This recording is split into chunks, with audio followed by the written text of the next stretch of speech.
I grew up in the tradition of Arthur Conan Doyle and H. Rider Haggard, if you will, and all of the romantic, how will it come out, can she get away by midnight people, rather than the clanking chains of the purely ghost story.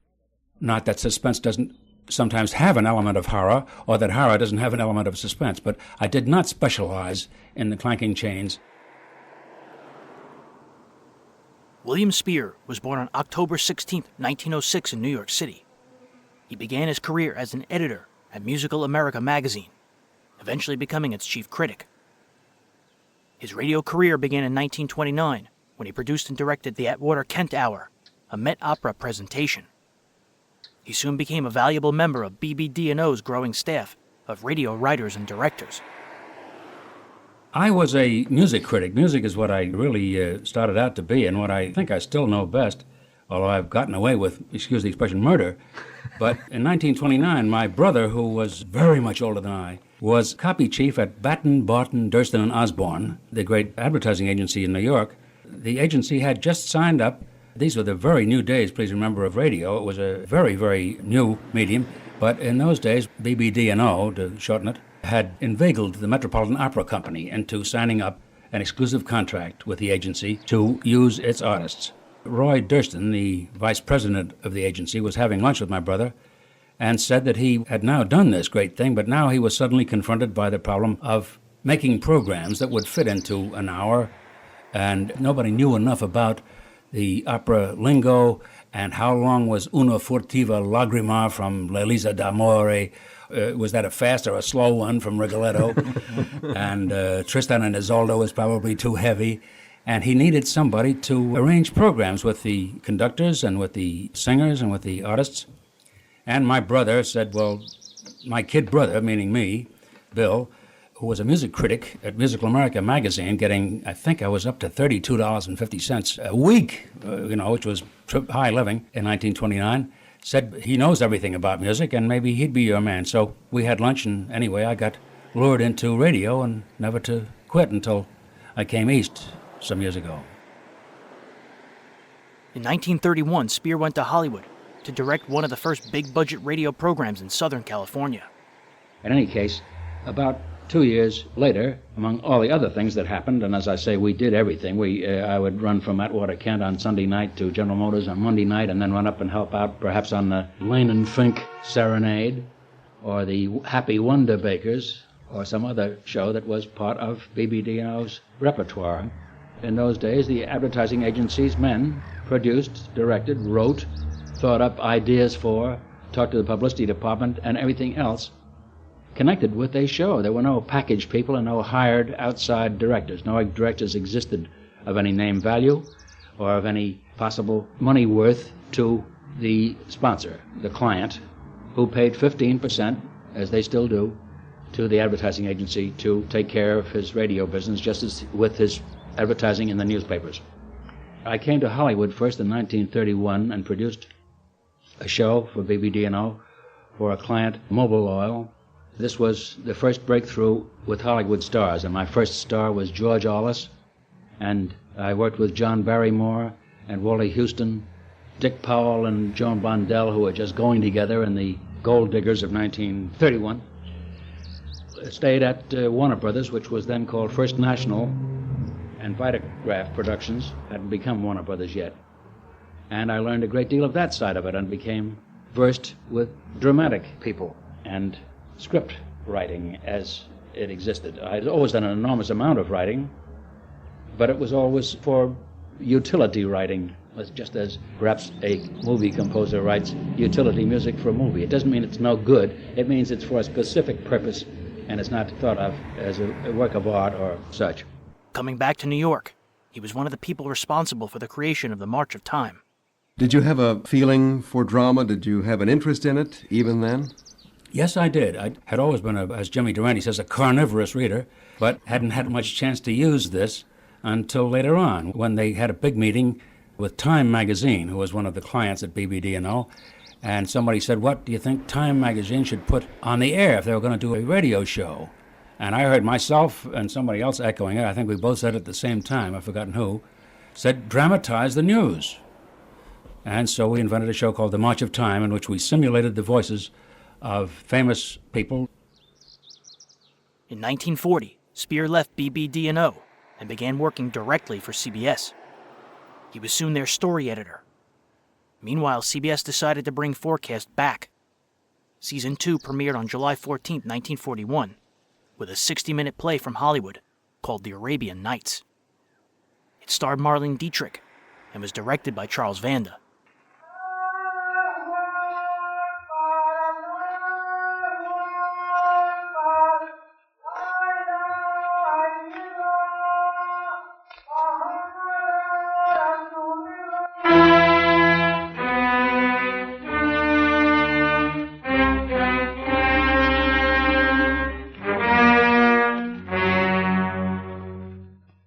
Praise be to Allah.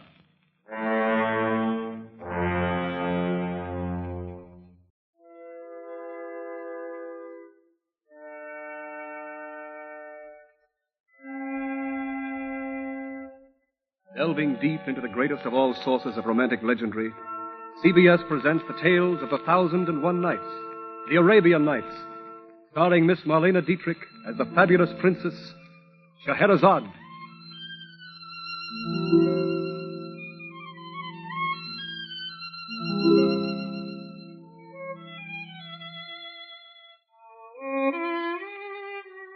I have such tales to tell as no man yet has heard.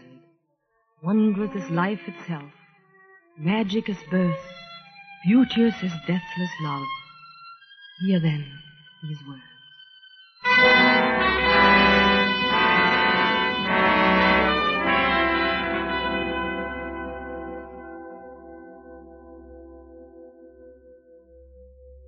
Such tales to tell indeed has Scheherazade.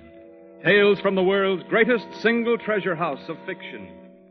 This evening, during the opening half hour, we shall bring before you as a dramatic prologue the extraordinary story of the great King Shahryar, and of how Scheherazade the Beautiful came to relate the tales of the Arabian Nights.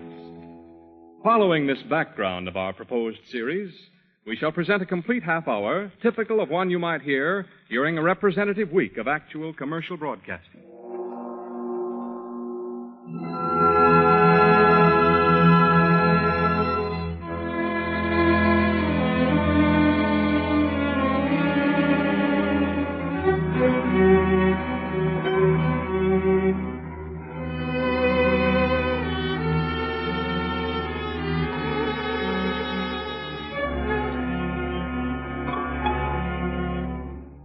It is related that in Samarkand, in ancient days, there dwelt a certain king. Shahryar was his name, and great his power. As numberless as trees upon a plain, his subjects. His wealth as boundless as the sea. Yet was he king of nothing in his heart. Until the coming of Scheherazade. Let her name be spoken in whisper.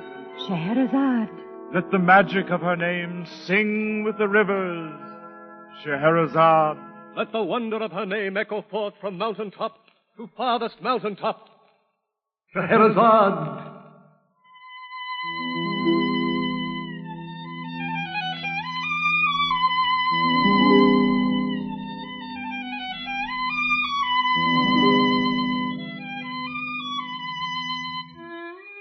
It is my name they speak. I am Scheherazade. Yet there's little need for wonder or for lavish praise in my behalf. Being a woman, I have but lived as woman must live, and living so, have loved well.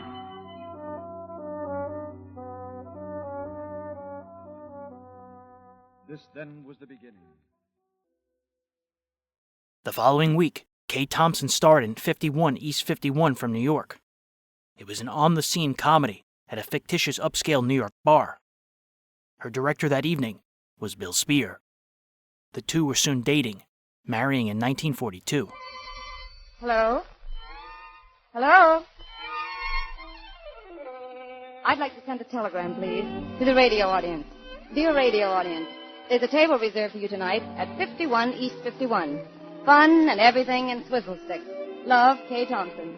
Send that as a straight wire, will you? And, charge it to CBS.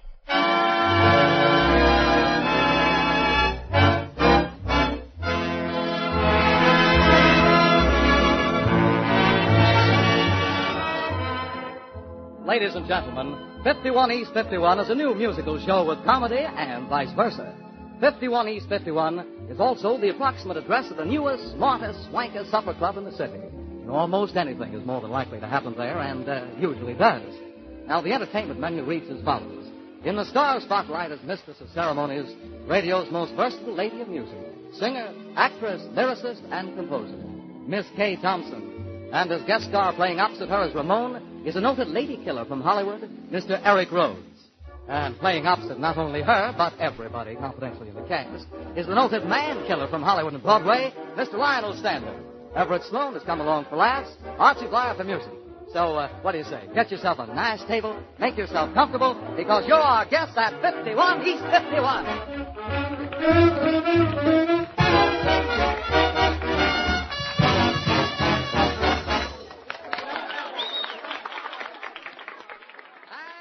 Two weeks later, Spier produced and directed a forecast episode called Song Without End, starring Burgess Meredith and Margot.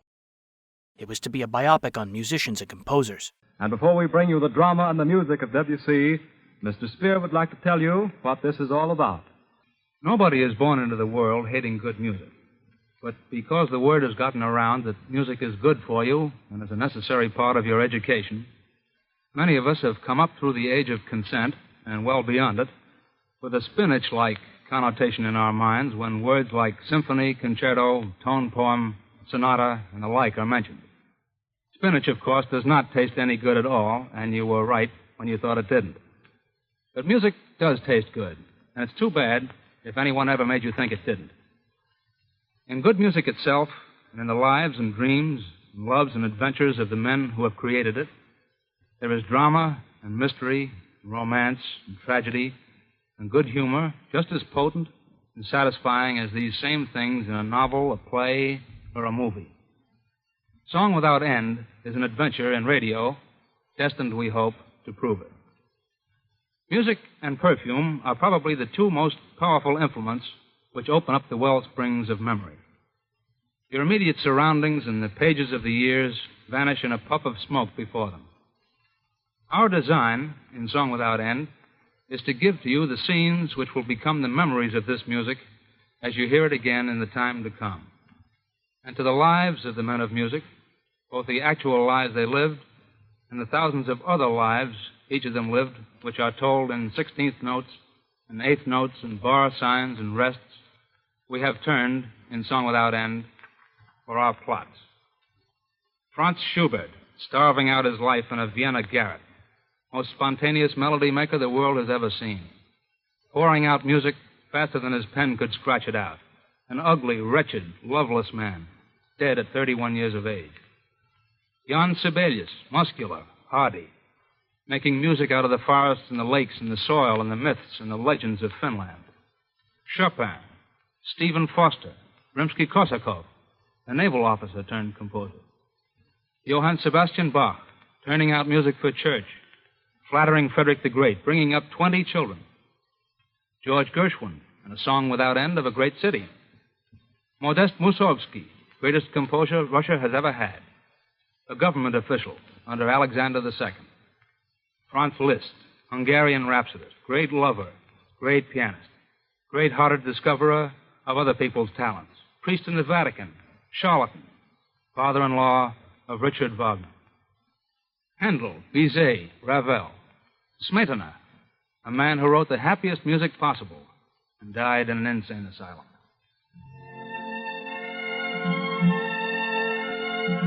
Beethoven. If Song Without End were to become a series, you would certainly meet Beethoven. You'd meet him in many places, in many moods.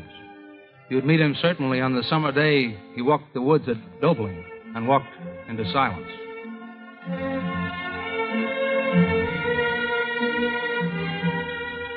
I left Vienna. I went to the village of Dobling. There, sitting beside the Danube, walking in the forest, I reclaimed my soul again. That autumn, Vanda and Spier were in New York, pushing for the launch of Suspense as a CBS cost-sustained show. On Sunday, December 7, 1941, Japan attacked Pearl Harbor and Manila, finally thrusting the U.S. into World War II. The next Sunday, as CBS prepared for the Monday multi-network broadcast of Norman Corwin's We Hold These Truths. Bill Paley finally approved Suspense's launch as a 13-week summer series in 1942. We got to work on it in December of 1941. I had been brought to New York to take over some war programming and to do several programs for the Columbia Workshop.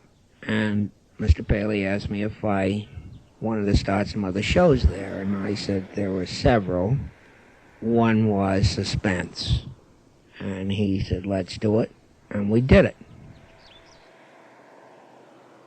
In the end of 1941, in December, we all know what happened. In the middle of the year, I kept rooting for Suspense as one of the great shows, and Charlie Vanda had moved east. Charlie and I kept rooting and telling the management that Suspense was one of our great shows and shouldn't be allowed to vanish because it hadn't been sold, so it was decided to do it as a sustaining, which means unsponsored, program for a while and see what happened. And it went on CBS from New York with Charlie Vanda, again in his rightful role of producer. Vanda got Harold Medford to come east to develop and write. Although Bill Spier was head of CBS's New York story department, it was Medford who polished the first 7 shows. Vanda also got CBS musician Bernard Herrmann to compose the show's score. The theme was written by Bernard Herrmann. He was a wonderful composer and a great guy, and the husband, at the time anyway, of Lucille Fletcher, who wrote Sorry, Wrong Number and many of the shows that we did that were superior things. No, that was part of Charlie Vanda's original show, too. I invented the phrase, tale well calculated to keep you in suspense. Suspense premiered on Wednesday, June 17, 1942 at 10:30 p.m. Eastern Time. The first episode, The Burning Court, was an adaptation from a story by John Dixon Carr. Seeking a star, Vanda decided upon Charles Ruggles. Known for his comedic flair, Ruggles was in New York for the opening of his latest film, Friendly Enemies. Vanda believed that Suspense could cast against type. It became a show staple. And I didn't want the audience to think of his face as they listened to his voice. And the reason I didn't want to was because it was Charles Ruggles. And I knew he was a hell of an actor, but had never had a chance to do anything except be funny. So we put it on, and at the end of the program we announced that the star for that night, for the first night of Suspense, had been Charles Ruggles.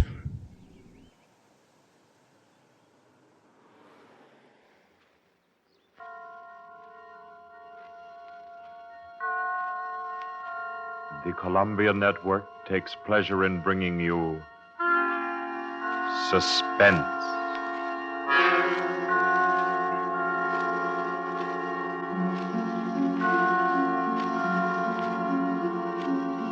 Suspense. Stories from the world's great literature of pure excitement. A new series frankly dedicated to your horrification and entertainment. Week by week, from the pick of new material, from the pages of best-selling novels, from the theater of Broadway and London and the sound stages of Hollywood, will parade the most remarkable figures ever known. CBS gives you Suspense.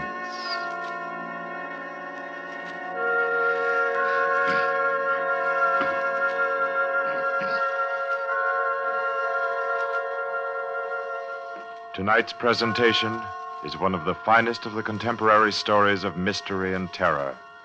John Dixon Carr's famous novel, The Burning Court.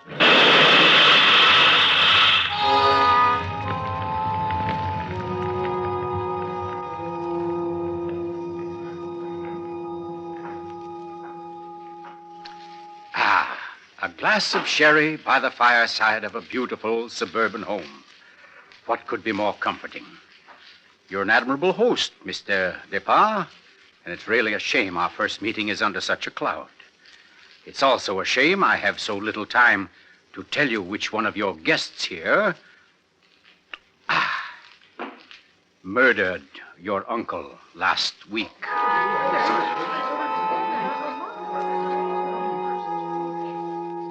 Now, let's see now. I believe we're all here. Your wife, your friend Mr. Stevens, Captain Brennan? Yes, and incidentally yourself. Just who did you say you were? Well, no wonder you've had so much difficulty with the case, Captain. My name is Cross, Gordon Cross, the writer. As a matter of fact, it's because of my just completed book, Poisoning Throughout the Ages, that I happen to be here now.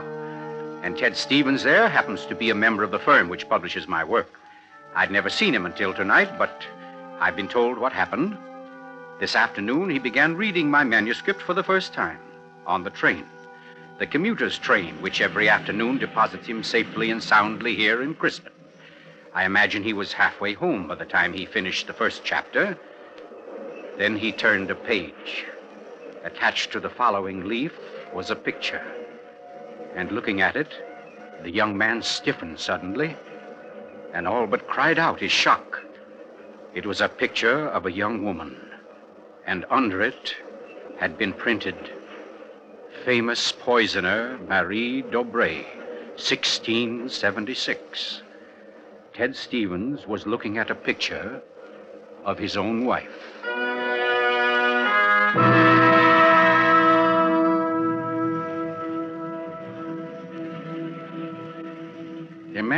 Imagine his 25-year-old wife in 17th century costume. The face, the features, even a wistfulness of expression were identical. Even the name. Dobré was his wife's maiden name. But no, that was ridiculous. This woman in the picture was, well, one of his wife's ancestors. Yes, that was it. Simply an amazing family resemblance. Marie would be waiting for him at the station, and he'd have to tell her about it. He wondered why, however, she'd never told him about. Oh, well, but you don't discuss such an ancestor, do you? Ted Stevens glanced down at the chapter to which the picture had been attached. It was entitled, The Affair of the Non-Dead Woman.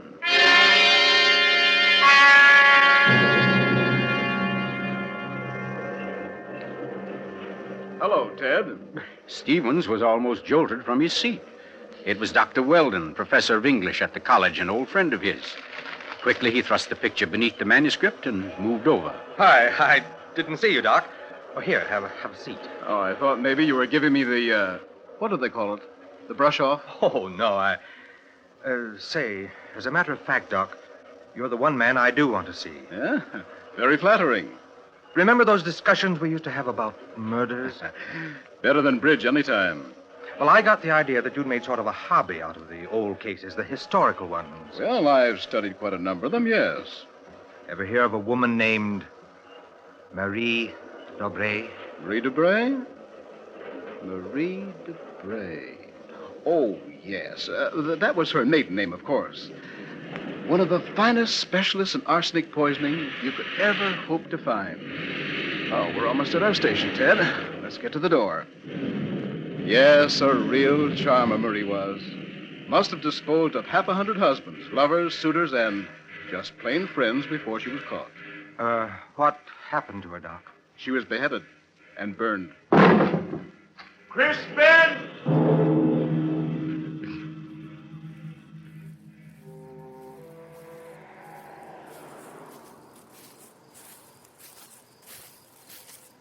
Charles Vanda wound up only being in charge of the first 5 shows. He went into the Army. The second show was the John Collier mystery Wet Saturday, a grim tongue-in-cheek tale of murder. The final 3 shows by Vanda were a take on the Lizzie Borden case, a murder story aboard a train, and a thrill kill, Rope, that Alfred Hitchcock later shot with James Stewart. With Vanda entering the service, Bill Spier took over the production. We had prepared 11 to 18 program outlines, what we wanted to do. We had done casting, but within a couple of months, I went into the Army, which was July 25th of 1942. Bill Spier was the story editor for CBS in New York. I had known him for quite some years, and we had had a very pleasant personal association. He had nothing to do with the story editing of those first programs. All of this work was done by Harold Medford. When I went into service, Bill came to me and asked me if he could take over the direction of the show while I was in the Army. And I said, it's fine with me, because I did have respect for his taste. He was a man of taste. So this was done. They dropped my name from the show, which was understandable. Charlie had been one of my dearest friends. He went into the Army and later distinguished himself as a right-hand man to General Eisenhower, personally, and stayed in the war till the end. I had always had my eye on Suspense. I didn't steal it from anybody, and I was perhaps the logical man to produce it. In those days, we had producers. It was a new system that Bill Paley had invented, using the term producer in the sense of the Hollywood word, where it meant that you could produce several shows. I produced Columbia Workshop and a couple of others in addition to Suspense at this time, but did not direct them, because directing would have taken me all day or most of a day in the studio, and what Bill Paley wanted was authoritative, organized, administrative bossing of several shows rather than one perfectly produced and directed show. And in this he was again far-seeing, as he always was. So I produced Suspense, but was not yet directing it. One of the directors we had was Guy de la Chapa, who later came to Hollywood and was head of the Hollywood office. Another was Earl McGill. Spier's first episode as producer was on July 22, 1942. On September 2nd, Suspense broadcast Lucille Fletcher's The Hitchhiker. At the time, Fletcher was married to Bernard Herrmann. The Hitchhiker starred Orson Welles. Welles and Spier had known each other since the March of Time. Welles had just returned from Brazil, where he'd been promoting greater Pan-Americanism on behalf of RKO. It was his first appearance on Suspense. For more info on this time in Welles' career, tune into Breaking Walls episode 104.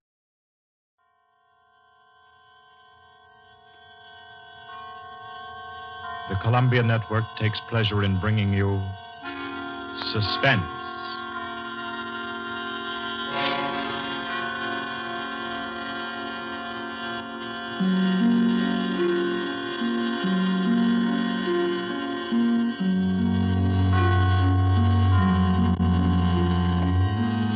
Suspense, Columbia's parade of outstanding thrillers, produced and directed by Willam Spier and scored by Bernard Herrmann.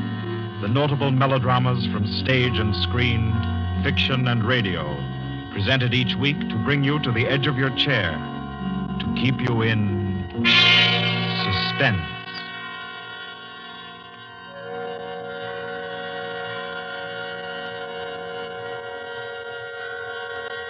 Good evening. This is Orson Welles. I'm very happy I am to be back in the United States and back on the Columbia Network, even for so short a visit as this one. Back with old friends like Johnny Dietz, who is tonight's director, and Bernard Herrmann. The Mercury Theater presented tonight's radio play for the first time last year. We came right out then and hailed it as a classic of the medium. Nobody argued the point. A lot of people asked us to do it again, so it's gratifying to get the chance now, and to find a favorite of ours in this distinguished anthology of spook shows. Personally, I've never met anybody who didn't like a good ghost story. But I know a lot of people who think there are a lot of people who don't like a good ghost story.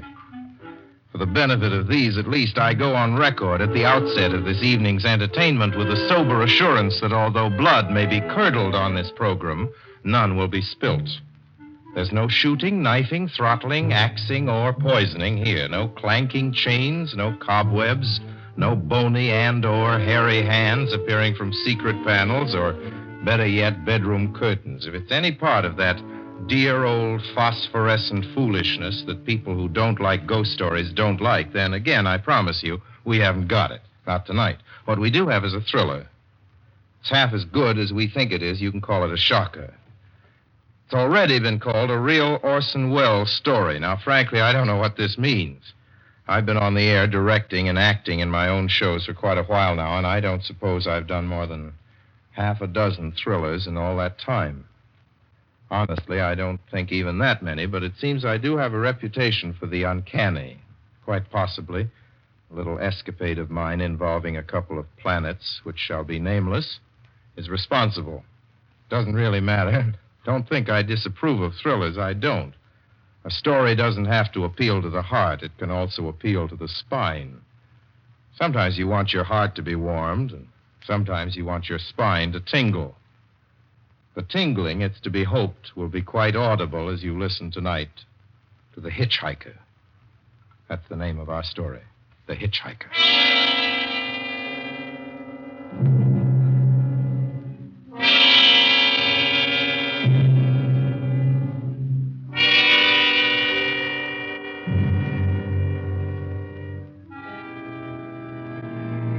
I'm in an auto camp on Route 66, just west of Gallup, New Mexico.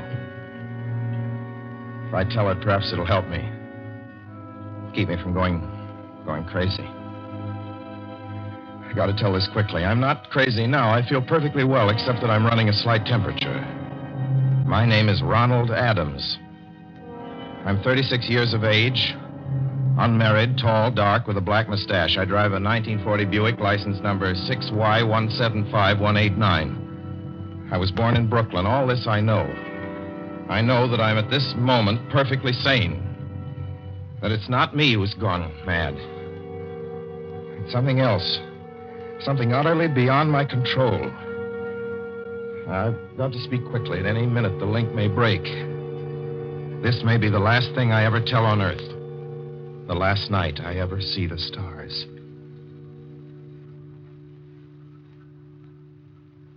Six days ago, I left Brooklyn to drive to California. Goodbye, son.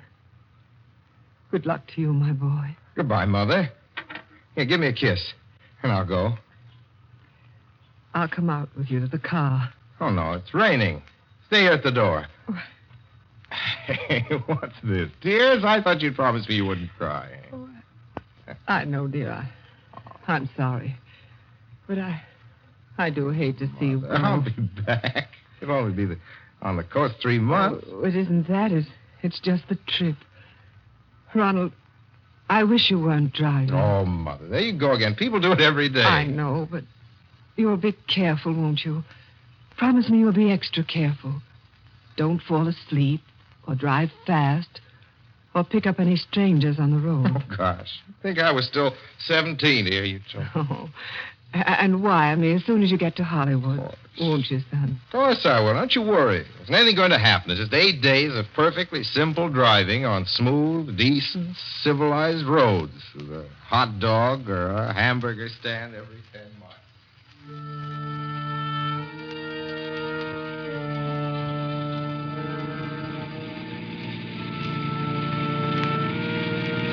I was in fine spirits. The drive ahead of me, even the loneliness, seemed like a lark. I reckoned without him. Crossing Brooklyn Bridge that morning in the rain, I saw a man leaning against the cables. He seemed to be waiting for a lift. There were spots of fresh rain on his shoulders. He was carrying a cheap overnight bag in one hand. He was thin, nondescript, with a cap pulled down over his eyes. I would have forgotten him completely, except that just an hour later, while crossing the Pulaski Skyway over the Jersey Flats, I saw him again. At least, he looked like the same person. He was standing now with one thumb pointing west. I couldn't figure out how he got there, but I thought probably one of those fast trucks had picked him up, beaten me to the Skyway, and let him off. I didn't stop for him. Then late that night, I saw him again. It's on the new Pennsylvania Turnpike between Harrisburg and Pittsburgh. It's 265 miles long with a very high speed limit. I was just slowing down for one of the tunnels when I saw him standing under an arc light by the side of the road. I'd seen quite distinctly the bag, the cap, even the spots of fresh rain spattered over his shoulders. He hallooed at me this time. Hello! Hello! I stepped on the gas like a shot. That's lonely country through the Alleghenies, and I had no intention of stopping. Besides, the coincidences, or whatever it was, gave me the willies. Stopped at the next gas station.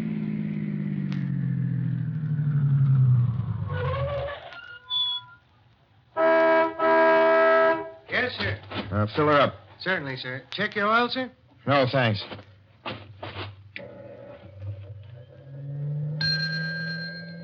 Nice night, isn't it? Yes. It hasn't been raining here recently, has it? Not a drop of rain all week. Oh? Oh, I suppose that doesn't done your business any harm. Oh, people drive through here all kinds of weather. Mostly business, you know. There aren't many pleasure cars out on the turnpike this season of the year. I suppose not. What about hitchhikers? Hitchhikers here? What's the matter? Don't you ever see any? Not much. If we did, it'd be a sight for sore eyes. Why? Oh, guy'd be a fool who started out to hitch rides on this road. Look at it. Then, you've never seen anybody? No. Maybe they get the lift before the turnpike starts. I mean, you know, just before the toll house. But then it'd be a mighty long ride. Most cars wouldn't want to pick up a guy for that long a ride. And you know, this is pretty lonesome country here. Mountains and woods. You ain't seen anybody like that, have you? No. Oh, no, not at all. It's just a technical question. I see. Well, that'll be just $1.49 with the tax.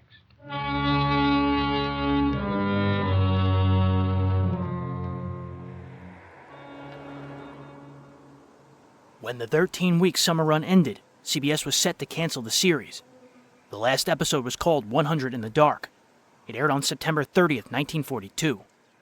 And so, with the enigmatic smile of Mr. Peters, or Harris, ends 100 in the Dark, Owen Johnson's smooth story which gave us tonight's Suspense.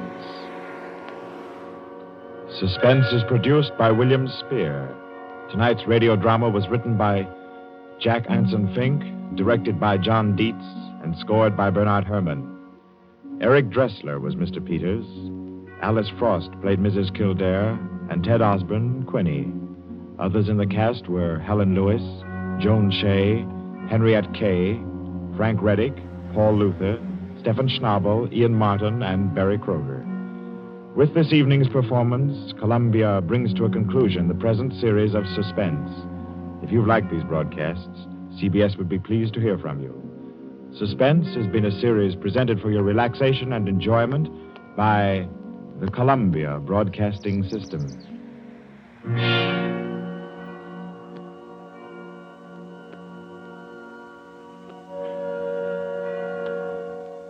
In the end, Suspense was saved by the amount of fan mail and phone calls to CBS. Spier pushed to link the show with a prestigious mystery author. He approached the agent of John Dixon Carr, who'd written The Burning Court, and a deal was soon in place for him to write exclusively for the program. CBS picked up Suspense for the fall season and put it on the air Tuesdays at 9:30 p.m. beginning October 27th. John Dietz returned as director, and a foreboding narrator, the Man in Black, was played by Ted Osborne. Carr ended up writing the first 11 scripts of the season before he took a short break. His distinctive English tone was apparent.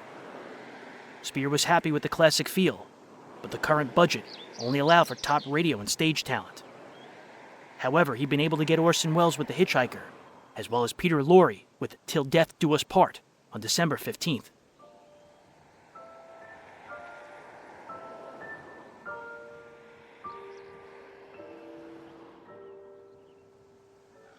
When I took over Suspense, I wanted to move it to Hollywood to get Hollywood stars whom I felt could be done, which could boost the show, and it turned out I was right there.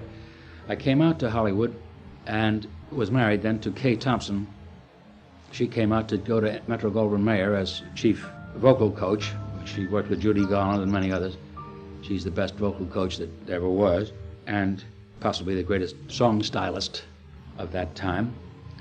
And she worked at MGN while I began on Suspense in radio. In early 1943, Kay Thompson, under contract with MGM, went to Hollywood. Spier went to L.A. for 3 weeks in February 1943 to produce Suspense at KNX. He wanted to move the show to the coast to get movie stars to appear. Spier's first KNX Suspense, The Doctor Prescribed Death, starred Bela Lugosi as a mentally unhinged physician who intends to prove his theory about murder. Joseph Kearns portrayed the Man in Black for the first time.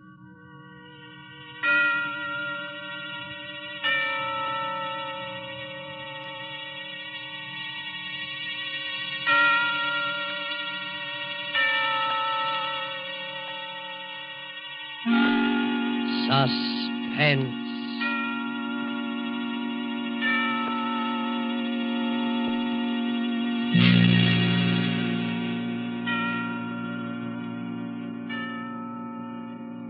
This is the Man in Black, here again to introduce Columbia's program, Suspense.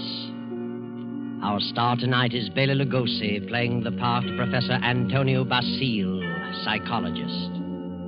The story is by J. Donald Wilson, who calls it The Doctor Prescribed Death. If you have been with us on these Tuesday nights, you will know that suspense is compounded of mystery and suspicion and dangerous adventure. This series of tales is calculated to intrigue you, stir your nerves, to offer you a precarious situation, and then withhold the solution until the last possible moment. And so it is with the Doctor Prescribed Death and Bela Lugosi's performance. We again hope to keep you in suspense. Professor Antonio Basile has a theory, but let him tell you about it. As a psychologist, I have worked out a theory I know to be sound. I contend that a person who has decided to kill himself can very easily be turned from this desire to the desire of taking the life of another. I can prove my theory, and if necessary, that is exactly what I will do.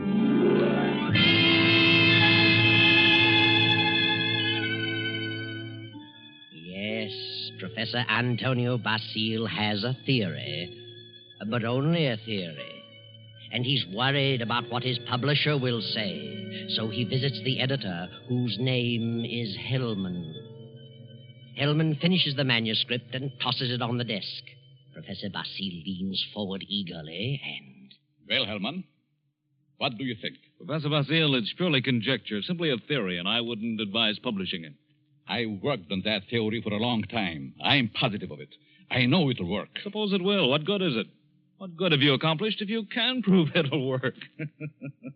Are you laughing at me, Hellman? It's so silly. An ordinary human being has suffered reverses. Is sick of it all. He wants to leave it all behind. And you say he can be changed to want to kill someone else. I do.